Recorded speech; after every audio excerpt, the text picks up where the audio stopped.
Well now, my dear wife is away for the day, and without her to guide me through the day's list of chores, I find myself at a loss for something useful to do, so I thought I would have another look at this abomination of an air rifle.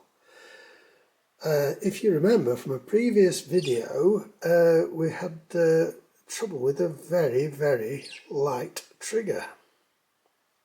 I eventually replaced the trigger spring CS543 with a factory trigger spring from Weihrauch internet supplier, and it didn't make any difference at all. Now, since then I have had another Weihrauch through my hands, so I tried swapping the trigger springs, and it made a huge difference. So I bought yet another trigger spring from yet another supplier, and it was just as good as the one out of the borrowed trigger unit. So I'm going to show you what I did. Now, first of all, I'm going to take the gun out with this fourth now spring in it and test the trigger pull with one of these gauges, and then we'll see where we go from there. Now, I don't know whether dry firing this gun with the gas ram would do any harm or not, so I've brought it outside and cocked it and put a pellet in it, and we're going to try it with the spring balance, the trigger gauge. I also don't know whether cocking the trigger alone will make a difference, so we're going to find out.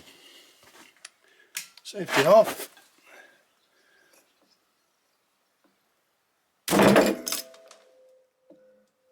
And it fired just 3 pounds. Now, there is one thing that I didn't mention in my last video about the trigger. When you take the trigger guard off, there is a little pin just there which holds the safety button in, and it's very easy to lose. It wouldn't even hurt to put a piece of sticky tape over it permanently just to hold it in place, so don't lose that pin. Now, with the trigger guard off, I can cock the trigger itself by pulling that lever up. So we're going to see whether there is any difference in the trigger pull tension with the trigger cocked but the gun not cocked.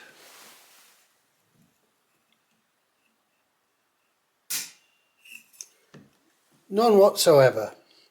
It goes off at just under 3 pounds. This time I'm going to try it with this adjustment screw, the big gold one, screwed fully in to its limit. Don't put any pressure on, just you feel when it stops. See what happens. Well, we're up to 3 pounds now, just over 3 pounds. It made very little difference. It did make probably a quarter of a pound of difference, but that's all. Now, as you can see, I've taken the trigger unit out of the air rifle, and if I cock it by hand and hold the latch down to its firmest position, we'll just see if it makes any difference on the trigger scale.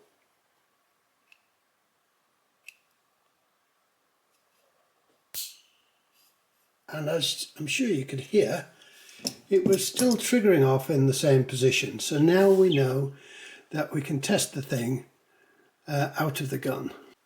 And now I'm going to try it with its original spring.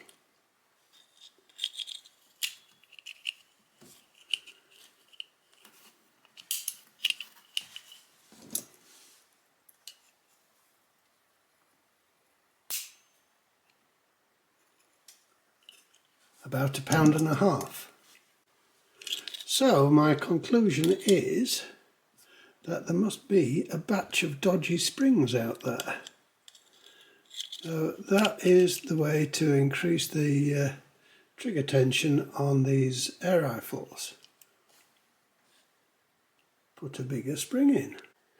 Now in my last video I said that this little screw, the Allen headed grub screw in the trigger, doesn't do anything at all.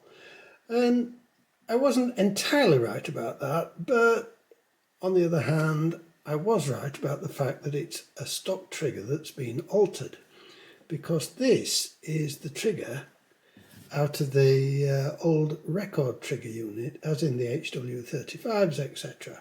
And it is just about the same trigger. The way the thing works is, as the trigger pivots against the latch, the first roller gives you the first feel of the trigger, and then as the second roller comes up into play, it's almost like changing a car from first gear into second gear. It just gives you a little bit of feel for that final trigger pull.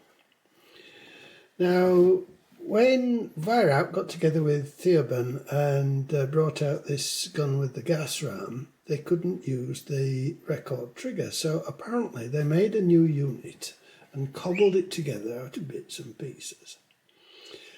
The second roller wouldn't reach the new latch, so they replaced it with an Allen screw. What an appalling piece of engineering, a scratchy little thing like that for the final stage on your trigger. I'm really not impressed. Now it's hidden as adjustment, but if you unscrew it, the only difference it makes is that the first roller does all the work. Not impressed. Now they might even claim that springs are service parts and you can expect them to wear out, but that's not true. These old scales, well, my great-grandmother's, they're probably 120 years old and they still weigh accurately. And you know, my grandparents used to keep eggs sitting in them all the time, so the spring was constantly under compression. An egg weighs 2 ounces. There might have always been maybe a dozen eggs sitting in there, so you know, 24 ounces of eggs just sitting there, and the thing is still accurate.